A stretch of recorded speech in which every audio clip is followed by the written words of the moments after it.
I was sent this OBD2 diagnostic tester from AUTOPHIX and asked you my opinion on it, make this short video. So let's check it out. Here's what you're going to get in the box. It's going to come with instruction manual here, teach you how to use it. And then the device itself is very compact, comes in this small little carry bag that you can throw into your toolbox when you're not using it. And then the device itself. So it's got your standard OBD2 connector here on the back. And it's going to plug in directly there, draw power from the vehicle. You've got an indicator light here on the back. And then using the app, it's going to communicate with your phone and give you the diagnostic information from the vehicle straight to your phone. Let's see how that works. So now here in the car, I've got the sending unit connected here. This is an onboard diagnostics tester plugged into that white port on the Honda. I've got a red light here because I'm not yet connected. I'm going to go ahead and turn on the app. And the app shows at the top there, we got connected.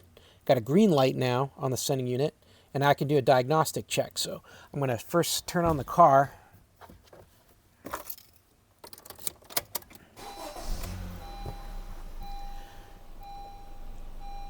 And then we're going to go ahead and run this diagnostic. And very quickly it tells me I got two ECUs you can look at. I'm going to look at the main one. And it's got a whole bunch of different options here that you can choose from. I'm going to choose trouble code. And it's going to tell me what codes the car's throwing right now. And based on this bad hesitation, bad idle, you can see it's saying I got cylinder 1 misfire detected. And cylinder 1 misfire detected, duplication here.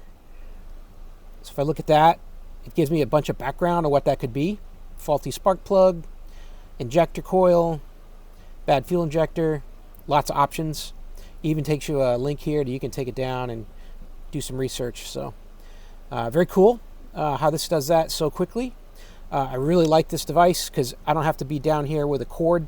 I just plug it in, leave it in there, and then let it run the diagnostic. I hope that helps learn a little bit more about that ECU code reader and diagnostic tool. Has all kinds of functions besides just reading the codes. You do that battery check, diagnose different issues. Really good deal. Hope that helps. Have a great day.